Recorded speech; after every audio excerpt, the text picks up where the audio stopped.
राधे राधे। कैसे हैं आप लोग? ईश्वर कृपा से आप सब अच्छे होंगे। ईश्वर सब पे कृपा बनाए रखे, सबका कल्याण करें। आज हम बताने जा रहे हैं श्री पुरुषोत्तम मास महात्म का 18वां अध्याय। और उसके पहले हम कहना चाहेंगे कि यदि आपने हमारे चैनल को सब्सक्राइब नहीं किया है तो प्लीज़ हमारे चैनल को सब्सक्राइब कर लीजिए और बेल आइकन बटन जरूर दबा दीजिए, जिससे कि हमारे आने वाले सारे वीडियोस आपको प्राप्त हो सकें। और यदि आपको हमारी कथा पसंद आ रही हो तो आप हमारे ये वीडियो को लाइक और शेयर ज़रूर कर दीजिए और कमेंट ज़रूर करिए। आप लोग कमेंट नहीं करते हैं, लगता है आप लोगों को कथा पसंद नहीं आ रही है। अगर नहीं आ रही है पसंद तो ये भी कमेंट करके हमें बताइए कि आपको मतलब क्या कमी नज़र आ रही है इसमें, किस लिए आपको कथा पसंद नहीं आ रही है, तो उसमें हम सुधार करने की कोशिश करेंगे। चलिए अब चलते हैं कथा की तरफ। नारद जी बोले, हे तपोनिधे, इस उसके बाद साक्षात भगवान वाल्मीकि मुनि ने राजा दृढ़धनुआ को क्या कहा और सो आप कहिए। श्री नारायण बोले, वह राजर्षि दृढ़धनुआ अपने पूर्व जन्म का वृतांत सुनकर आश्चर्य करता हुआ मुनि श्रेष्ठ वाल्मीकि मुनि से पूछता है। दृढ़धनुआ बोला, हे ब्राह्मण, आपके नवीन नवीन सुंदर अमृत के समान वचनों को बारंबार पान करके भी मैं तृप्त नहीं हुआ है, इसलिए पुनः उसके बाद का वृतांत कहिए। वाल्मीकि मुनि बोले, हे जगतपते, इस प्रकार उस ब्राह्मण के विलाप करते समय गर्जना से दिशों दिशाओं को गुंजित करता हुआ असमय में होने वाला मेघ आया।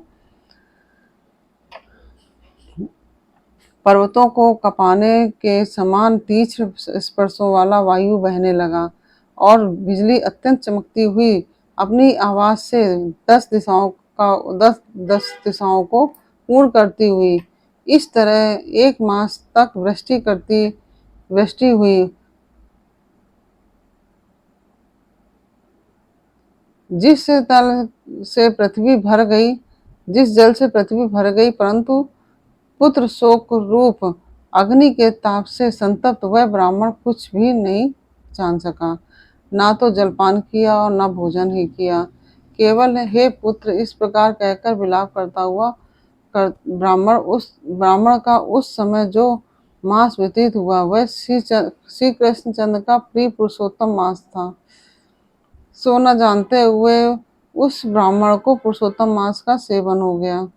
उस पुरुषोत्तम मास के सेवन से अत्यंत प्रसन्न नूतन मेघ के समान श्याम वनमाला से भूषित हरि भगवान स्वयं प्रकट हुए। जगत के नाथ श्री हरि भगवान के प्रकट होने पर मेघ समूह गायब हो गया। बाद में उन ब्राह्मण ने पुरुषोत्तम श्री कृष्ण को देखा। दर्शन होने के साथ ही गोद में लिए हुए पुत्र के शरीर को जमीन पर रखकर स्त्री सहित ब्राह्मण श्री कृष्ण भगवान को दंडवत नमस्कार करता हुआ हाथ जोड़कर श्री कृष्ण भगवान के सामने खड़ा होकर भगवान श्री कृष्ण भगवान ही हमारे रक्षक हों ऐसा विचार करता हुआ भगवान भी पुरुषोत्तम की सेवा से प्रसन्न हो अमृत की वृष्टि करने वाली अत्यंत मधुर वाणी से बोले। श्री हरि भगवान बोले, भो सुदेव, तुम धन हो, इस समय आप भाग्यवान हो। तुम्हारे भाग्य के वर्णन करने में त्रिलोक में कौन समर्थ है। हे वत्स, हे तपोधन, जो तुम्हारा होने वाला है उसको हम कहेंगे, तुम सुनो। हे ब्राह्मण, 12,000 वर्ष की आयु वाला पुत्र तुमको होगा। उसके बाद तुमको पुत्र से होने वाले सुख में संदेह नहीं है। हे द्विजोत्तम, प्रसन्न मन से मैंने यह पुत्र तुमको दिया है। हमारे प्रसाद से होने वाले तुम्हारे पुत्र सुख को देखकर हे द्विजोत्तम, देवता, गंधर्व और मनुष्य लोग पुत्र सुख की इच्छा करने वाले होंगे। इस विषय में तुमसे प्राचीन इतिहास मैं कहूँगा, जिस इतिहास को पहले मार्कंडेय मुनि ने राजा रघु से कहा था। प्रथम कोई श्रेष्ठ मन वाले धनु नामक मुनीश्वर लोगों को पुत्र रूप मानसिक चिंता से जले हुए जले हुए देखकर दुखित हुए और अमर पुत्र की इच्छा करके दारुण तप करने लगे। 1000 वर्ष बीत जाने पर धनुर्मुनि से देवता लोग बोले, हे मुनीश्वर, तुम्हारे कठिन तप से हम सब प्रसन्न हैं, इसलिए अपने मन के अनुसार श्रेष्ठ वर को मांगो। श्री नारायण बोले, देवताओं के अमृत तुल्य इस वचन को सुनकर उन तपोधन धनु नामक मुनि ने बुद्धिमान और अमर पुत्र को मांगा। बाद में उस ब्राह्मण से देवताओं ने कहा कि पृथ्वी में ऐसा कोई पुत्र नहीं है। तब धनु मुनि ने देवताओं से कहा कि अच्छा ऐसा पुत्र दो जिसकी आयु की मर्यादा बंधी हो। देवताओं ने कहा कि कैसी मर्यादा चाहिए, कहो। इस पर उस मुनि ने कहा कि यह महान पर्वत जब तक रहे तब तक उसकी आयु होवे, ऐसा ही हो। इस प्रकार कहकर इंद्रादि देवता स्वर्ग को चले गए। धनु शर्मा ने थोड़े समय में ही वैसा ही पुत्र प्राप्त किया। उन मुनि का पुत्र आकाश में चंद्र के समान बढ़ने लगा। 16वें वर्ष के होने पर मुनीश्वर ने पुत्र से कहा, हे वत्स, ये मुनि लोग कभी भी अपमान करने योग्य नहीं है। इस तरह शिक्षा देने पर भी उस पुत्र ने मुनियों का अनादर किया। आयु की मर्यादा के बल से उन्मत्त उसने ब्राह्मणों का अपमान किया। किसी समय परम क्रोधी महिष नामक मुनि ने विधि से शुभ फल देने वाले सालग्राम शिला का पूजन किया। उसी समय उस बालक ने वहां आकर सालिग्राम की शिला को जल्दी से लेकर अपनी चंचलता के कारण हंसता हुआ पूर्ण जल वाले कूप में छोड़ दिया। बाद में क्रोध से युक्त दूसरे काल रुद्र के समान महिष मुनि ने उस धनु मुनि के पुत्र को श्राप दे दिया। उस धनु मुनि के जो पुत्र था उसको श्राप दे दिया कि ये अभी मर जाए, परंतु उसे मृत हुए न देखकर मन में मृत्यु का कारण का ध्यान किया कि किस कारण से इसकी मृत्यु नहीं हुई है। देवताओं ने इस धनुष के पुत्र को निमित्त आयु वाला बनाया है। इस तरह चिंता करते हुए महिष मुनि ने लंबी सांस ली, जिससे कई कोटि महिष पैदा हो गए और उन महिषों ने पर्वत को टुकड़ा टुकड़ा कर दिया। उसी समय मुनि का अत्यंत दुर्मद लड़का मर गया। धनु शर्मा ने अत्यंत दुख से बार बार विलाप किया। उसके बाद अनेक प्रकार विलाप कर पुत्र के शरीर को लेकर पुत्र के दुख से अत्यंत पीड़ित हो चिता की अग्नि में प्रवेश किया।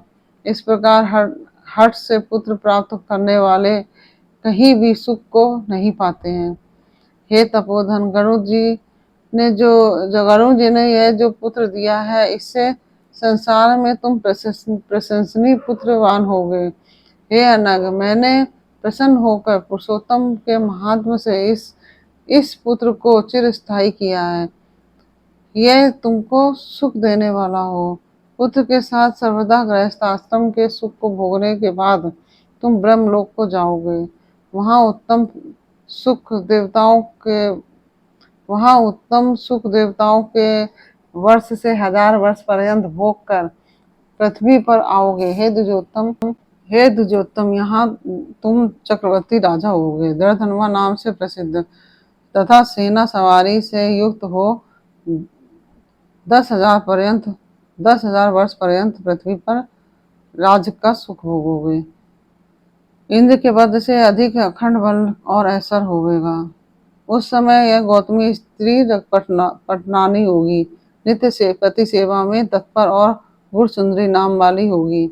राजनीति विरासत तुमको 4 पुत्र होंगे और सुंदर मुख वाली महाभागा सुशीला नाम की कन्या होगी। हे महाभाग, सुरों और असुरों को दुर्लभ संसार के सुखों को भोग कर इस पृथ्वी में हमने सब कुछ किया, अब कुछ कर्तव्य नहीं है। इस तरह अज्ञान से मोहित होकर अत्यंत दुस्तर संसार के विषयों से खिंचे हुए मन वाले तुम संसार रूपी समुद्र के पार करने वाले विष्णु भगवान को जब भूल जाओगे, तब हे विप्र, उस समय वन में यह तुम्हारा पुत्र सुख पक्षी होकर वट वृक्ष के ऊपर बैठकर वैराग पैदा करने वाले श्लोक को बार बार पढ़ता हुआ तुमको इस प्रकार बोध कराएगा। सुख पक्षी के वचन को सुनकर दुखित मन होकर घर आओगे। बाद में संसार के विषय सुखों को छोड़कर चिंता रूपी समुद्र में मग्न हो भूसुर हे भूसुर, तुमको वाल्मीकि मुनि आकर ज्ञान कराएंगे। उनके वचन से निसंदेह हो शरीर को छोड़कर हरि भगवान के पद को दोनों स्त्री पुरुष दोनों तुम दोनों जाओगे, जो कि पद आवागमन से रहित कहा गया है। इस प्रकार महाविष्णु के कहने पर वह ब्राह्मण बालक उठ खड़ा हुआ। वे दोनों स्त्री पुरुष ब्राह्मण पुत्र को देखकर अत्यंत आनंदित हो गए।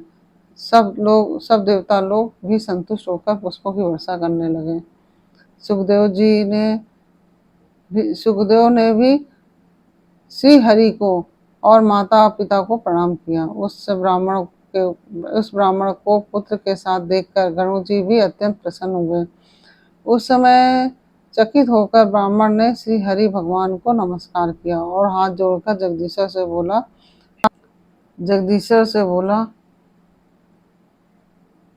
हृदय में होने वाले संदेह को दूर करने के लिए हर्ष के कारण गदगद वचन से बोला, हे हरे, मैंने 4000 वर्ष पर्यंत लगातार अत्यंत दुष्कर तप किया।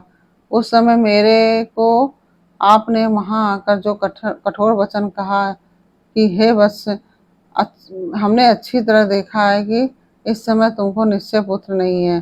हे हरे, उस समय वचन का उल्लंघन कर मेरे मृत पुत्र को जीवित करने का कारण क्या है, सो आप हमसे कहिए। इस प्रकार यह 18वां अध्याय पूर्ण हुआ और उसी के साथ हम अनुमति चाहेंगे और अगले अध्याय में फिर आपसे मिलेंगे। और तब तक के लिए राधे राधे।